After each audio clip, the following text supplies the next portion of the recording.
आइए समय के अनुरूप ही थोड़ी सी चर्चा करेंगे। बंधुओं, आगे बढ़ना तभी संभव हो पाता है जब हम पीछे का कुछ छोड़ देते हैं, उससे बिना आगे बढ़ नहीं सकते। ऋषि ध्यान के समय जो कुछ चल रहा था, जो कुछ उन्होंने देखा था, अगर वो उसको देखते ही चले जाते और वैसे ही चलते रहते तो शायद वो आगे ना बढ़ पाते। उन्होंने देखा, मन में प्रश्न पैदा हुआ, प्रश्न पैदा होने के पश्चात उसका उत्तर खोजने की तैयारी की। उत्तर खोजा तो देखा कि हाँ, जो देख रहा था वो ठीक नहीं था, मुझे सत्य को खोजना है। परिणाम आपके सामने है। बना आर्य समाज और जो कुछ हुआ वो छोटी सी वीडियो में आपने थोड़ा सा हिस्सा देखा। आज के समय में बहुत थोड़ी सी चर्चा केवल उन बिंदुओं की करूंगा कि ऋषि ध्यान के समय में जो प्रश्न सामने थे उनको ऋषि ध्यान ने देखा तो उसका समाधान दिया। उनके शिष्यों के सामने जो प्रश्न आए, उनके शिष्यों ने उन प्रश्नों को देखा, उन समस्याओं को देखा, उसका समाधान दिया।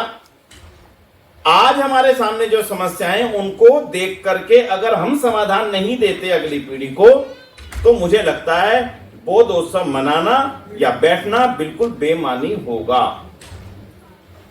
एग्जाम्पल, ऋषि ध्यान ने देखा बलि प्रथा हो रही है, बाल विवाह हो रहे हैं, उन्होंने उसके खिलाफ आवाज हुई, डट के बोला और उसका परिणाम आया और वो आस्ता आस्ता स्त्री शिक्षा शुरू हो गई। आज स्त्री शिक्षा करना ना करना कोई प्रश्न नहीं रहा समाज के लिए। कभी था, अब नहीं है। आज विधवा विवाह का भी वो स्थिति नहीं है जो आज से 80-90 साल पहले थी। अगर आज परिवार में दुर्घटना कैसे हो जाए तो परिवार के लोग ही कहते हैं कि नहीं भाई, करना चाहिए, तुरंत विवाह करना चाहिए। तो वो परिवर्तन तो आ गया, अब वो परिवर्तन की आवश्यकता नहीं। ऋषि ध्यान के शिष्यों ने उसको जूं का तू अपनाया, समस्या को देखा और उसका समाधान दे दिया। तो मैं कभी कभी एक छोटी सी हादसे की भी घटना है, लेकिन गंभीर घटना, छोटी नहीं है, कहो तो बड़ी है ना तो छोटी है, बहुत छोटी सी और संक्षिप्त में सुनाऊंगा, क्योंकि मुझे भी चिंता बार बार समय की, हमारी कोशिश है एकदम समय पर समाप्त। बहुत छोटी घटना है। हमारे समाज में जानते हैं आप, एक जूते बनाने वाली जाति, जिसको चमार कहते हैं, चमार जाति थी। और जो आज मुस्लिम बने दिखते हैं, ये और कोई नहीं है बंधु, ये कोई अरब, इराक, ईरान से नहीं आए हुए, ये वही लोग हैं जिनको हमने तिरस्कृत किया था, बाहर भेजा था, जबरदस्ती धक्के दिए थे, मेरे साथ खड़ा मत हो जाना, मेरे साथ में तेरा खाना ना हो जाए, तेरे बर्तन को मैं हाथ ना लगा लूं, वही थे। आज भी जितने बने हैं सब 99.9% वही हैं। कुछ आए थे वहां से सेना के साथ में, तो थोड़े से आए थे, ये तो बाकी तो वही सब बने। तो वो जो जाति थी वो जूते बनाने का काम करती थी, और हिंदू समाज में जूते का व्यापार करना मना था। ऐसा मना था जैसे पता नहीं कितना बड़ा पाप हो जाए, कितना बड़ा पाप। मैं उसके बने हुए चमड़े के जूते पहन सकता हूं, उसमें आपत्ति नहीं है, उसमें मेरा धर्म भ्रष्ट नहीं हो रहा है, बिल्कुल भी नहीं हो रहा। लेकिन अगर मैं उसके हाथ लगा लूं, उसको छू लूं, उसके साथ बैठ जाऊं, तो मेरा धर्म बिल्कुल जीरो। इतना कमजोर धर्म जिसका हो, कब तक जिंदा रहेगा, कितने दिन तक जिंदा रह जाएगा। हाँ, स्वामी श्रद्धानंद ने उसकी समस्या को देख लिया और देख करके ये कहा भी ये क्यों बन रहे हैं मुसलमान। दिल्ली की घटना है, बाहर की नहीं बता रहा हूं। पता लगा मुस्लिम व्यापारी के जूते का काम करते हैं, उन्होंने एक व्यवस्था बना रखी है कि अगर मुस्लिम कारीगर आएगा तो उससे जूते लेने 5.5 रुपए में, हिंदू कारीगर आएगा चमार तो उससे जूते लेने 5 रुपए में। और असलम साहब, आप मेरे जूते क्यों ले रहे हैं 5 में, उससे तो आपने 5.5 में लिए हैं। तो कहता तू भी बन जा मोहम्मद, तेरे से भी 5.5 में ले लूंगा। समझ में आई कि नहीं? आप बड़े बड़े भाषण देते रहिए। उन्होंने व्यवस्था बनाई और व्यवस्था के आधार पर आज 35 करोड़ हैं, 2, 4, 10 नहीं है। हमारे कारण हैं, उनके कारण नहीं। उनमें ऐसी कोई विशेषता नहीं थी, वो तो आज भी चपटी मानते हैं। विशेषता आपके पास थी, गोल है पृथ्वी, ये विज्ञान आपके पास था, लेकिन बताया किसने? स्वामी श्रद्धानंद ने समस्या देख ली। अब सुनिए क्या कहना चाहता हूं। समस्या देखने के बाद चुप नहीं रहे। दिल्ली के बहुत बड़े ठेकेदार थे, लाला नारायण दत्त ठेकेदार, ये मैंने पिछले दिनों में 1-2 बार सुनाई घटना।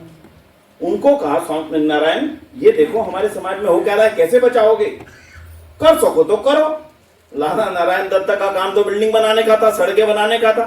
संसद भवन, कृषि भवन जैसे भवन बनाने के जो ठेकेदार थे वो थे लाला नारायण दत्त, लाला दीवान चंद जी के साथी। लाला नारायण दत्त को समस्या समझ में आ गई, उन्होंने तत्काल एक कंपनी खोली। उस कंपनी का नाम था नारायण शू कंपनी। और उन्होंने कह दिया जो हिंदू कारीगर जूते बना के लाएगा उससे 5.25 में खरीदूंगा। कितनी देर लगी पासा बैठने में, बोलिए।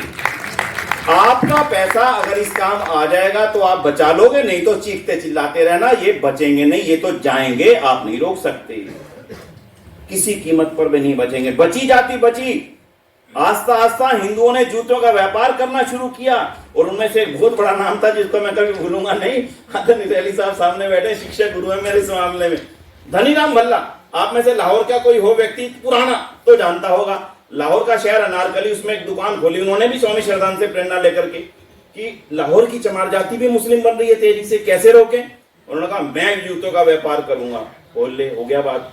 जूते का व्यापार क्या करना था, हिंदुओं से आफत मोल ले ली। अब धनीराम भल्ला ने अपनी दुकान खोल दी, भल्ला शू कंपनी, और सारे शहर में सारे हिंदू इकट्ठे हो गए। और देखो, हिंदू होके जूते बेचे, मत मारी गई डल्ले दी, पीली हट्टी भल्ले दी। उसकी दुकान का रंग पीला था, तो सारे शहर में मुनादी कर दी, हिंदू होके जूती बेचे, मत मारेगी डल्ले दी, पीली हट्टी भल्ले दी। अब बड़ा समस्या, परिवार का बहिष्कार कर दिया, तेरे प्यो ने ते जूते का काम कर छड़िया है, कौन तेरे से ब्याह करेगा, कौन तेरी लड़की ब्याहेगा, कौन तेरे को बहू देगा, कौन तेरे को पानी पिलाएगा, कौन तेरे ब्याह में आएगा। ना, मैंने तो खोल दी, ये नहीं रुकेगी। अब हो गया काम शुरू, और उसी भल्ला शू कंपनी का नाम पता क्या है, शॉर्ट में क्या है, BSC, जो आप नाम कभी कभी पढ़ते होंगे ना, जूते की दुकानों में लिखा हुआ BSC, वो धनीराम भल्ले की वो शू कंपनी थी जो खोली थी। और उसके पश्चात बंधुओं, हिंदू लोगों ने जूते का व्यापार शुरू किया, और इतना तेजी से बढ़ता चला गया। हमारे रैली साहब भी उसी क्रम में एक है जिन्होंने भी जूते का व्यापार शुरू किया था दिल्ली के अंदर आकर के, बजाई। तो बंधुओं, मैं जो आप कहना चाहता हूँ सुन लिए, बस छोटी सी बात रह गई है। मंत्री जी, मेरी को बहुत ज्यादा चिंता है समय की, फिर भी ये बात थोड़ी सी हो जाए तो अच्छा है, संख्या कम हो, लेकिन जिम्मेदार लोग बैठे हैं, थोड़ा सा ही समय लूंगा, ज्यादा नहीं ले रहा हूँ। आज की समस्या सुन लीजिए, आज की समस्याएं ज्यादा हैं, लेकिन चर्चा केवल एक पर करूंगा। आपके बच्चे आपके नहीं रह गए हैं, आराम से सुन लीजिए। वैज्ञानिक रूप से आपके हैं, मानसिक रूप से आपके नहीं हैं। आप में से कभी किसी ने सोचा बच्चा विवाह क्यों नहीं करना चाह रहा? बच्चा विवाह को क्यों 21, 22, 23, 24, 25, 26, 27, 28, 30, 32 साल तक खींच रहा है? आपने कभी दिमाग लगाया कि बेटी जो है 27, 28 साल के बाद भी कहती है अभी तो टाइम नहीं हुआ शादी का?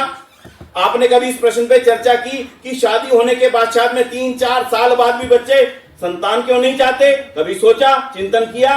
आप समझ लेना, अब शिव का चिंतन की जो दयानंद ने किया था वो हो गया। आज इन समस्याओं का चिंतन करना जरूरी है, वरना जो देश आपका है, जो कोठी आपकी, ये आपकी रहने वाली नहीं, क्योंकि उसके संभालने वाले आपने पैदा नहीं किए। कारण सुन लीजिएगा, बस कारण पे आ जाता हूं।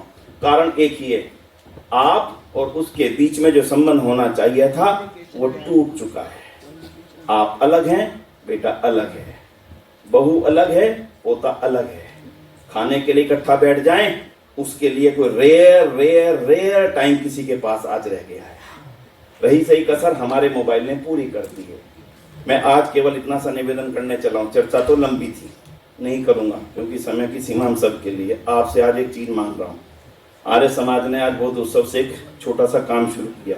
हमारे खट्टर साहब यहाँ बैठे, कहाँ हैं खट्टर साहब? रानीबाग में चर्चा हुई, काम शुरू किया, और वो चर्चा सिर्फ इतनी सी है, अपने बच्चों को अपनी संपत्ति मानिए आज से। अभी तक आप उसको संपत्ति नहीं मान रहे हैं। आप कहेंगे कैसे नहीं हमारी संपत्ति मान रहे हैं? सच कह रहा हूं, नहीं मानते हैं। क्यों? संपत्ति मानते तो उनको बढ़ाते, जैसे सोना बढ़ाते हो, चांदी बढ़ाते हो, जमीन बढ़ाते हो, जायदाद बढ़ाते हो, FD बढ़ाते हो, अपने म्यूचुअल फंड बढ़ाते हो, फार्म हाउस बढ़ाते हो, फ्लोर पे फ्लोर बढ़ाते हो। संतानों को तो नहीं बढ़ाते। संपत्ति मानते तो उनको बढ़ाते, क्योंकि आपने उनको संपत्ति मानना छोड़ दिया, इसलिए वो घट रहे हैं। ये बात ठीक है कि गलत है? सोचिए। सही है। तो अब क्या करें? अब वो सुन लीजिए। बस जैसे संपत्ति की रक्षा करते हो, रात दिन सोचते हो मेरा सोना कितना रेट का हो गया, चांदी कितनी रेट की होगी, फार्म हाउस कितने रेट का हो गया, म्यूचुअल फंड का क्या रेट हो गया, किस शेयर का क्या रेट हो गया, रात दिन दिमाग में ये सबके चलता रहता है। वैसे ही जिस दिन आपके मन और दिमाग के ऊपर ये चलने लगेगा मेरा बेटा कहां जा रहा है, किससे मिल रहा है, क्या बात कर रहा है, क्या दिमाग में चल रहा है, क्या सोच चल रही है, क्या विचार पनप रहे हैं उसके मन के अंदर, समझ लेना उस दिन वो संपत्ति आपकी हो जाएगी। अभी वो आपकी संपत्ति नहीं है। वो कहां जा रहा है, गॉड नोज। वो किससे मिल रहा है, गॉड नोज। उसके मस्तिष्क में कौन अपने विचार प्लांट करके चला जा रहा है आपको पता नहीं है। मैं इसलिए कह रहा हूं आज का बोधोत्सव इस मायने में अलग होना चाहिए कि आज यहां से दरवाजे से निकलने के बाद एक छोटा सा संकल्प लेकर के जाना, बड़ा नहीं है भाई, एडवांस में मांग रहा हूं, देते हैं वो, एडवांस में मांगता हूं, बताने से पहले देने को तैयार हो? तैयार हैं। कितने तैयार हैं ईमानदारी से बोलना? जेठा साहब आप पीछे मत देखो, आप हाथ उठाओ। वो छोटी सी बात आज निवेदन करने जा रहा हूं, आधा घंटा परिवार के साथ, बस आधा घंटा कोई और काम नहीं करेंगे भाई। आज के बाद 9 बजे से 9:30 बजे तक अपने मोबाइल्स को बंद रखिए, सारे घर में आदेश कर दीजिए मोबाइल नहीं बजेगा भाई किसी का भी, किसी भी कीमत पर। बैठिए तो सही, देखिए तो सही, एक दूसरे की आंखों में डाल करके बात तो करिए, बेटा क्या कर रहे हो, आज कहाँ गए थे, किससे मिले थे, क्या बात हुई, आज कॉलेज में क्या देखा, किससे मिले। लेकिन हमारी बातचीत इतनी बंद हो चुकी है, और जब वो व्यक्ति इतना बड़ा होकर के अपना आदेश हमें सुनाता है कि पापा मैंने निर्णय लिया है कि मैं विवाह नहीं करूंगा, तब मैं आधा पीट करके कहता हूं ओ ये इसके दिमाग में किसने भरा? अरे बचपन से तो मैं उसके साथ बैठा ही नहीं, कारण तो कोई दूसरा तो भरेगा, खाली नहीं रहेगा दिमाग। इसलिए आर्य समाज इतना सा निवेदन करने चला है, परिवार को अपनी संपत्ति बनाइए और अपने बच्चों के साथ समय बिताइए। 9 बजे से 9:30 बजे तक मेरे दोनों मोबाइल बंद रहते हैं, कोई फोन नहीं आता। हमारे परिवार में भी हमने शुरू कर दिया, मेरा बेटा यहाँ बैठा है, शुरू कर दिया। आप पक्का संकल्प लो, आज के बाद जाके कह दो देखो मेरा बंद, आस्ता आस्ता एक एक का कराइए। आधा घंटा हो सके तो परिवार के साथ इकट्ठा बैठिए, थोड़ी देर भोजन भी इकट्ठा कीजिए, थोड़ी चर्चा भी इकट्ठा कीजिए, अपनी बताइए उसकी सुनिए। मैं सच कह रहा हूं, हिंदू समाज को बचाने के लिए लंबे नारे, बड़ी पगड़ियां, जुलूस और झंडे काम नहीं आएंगे।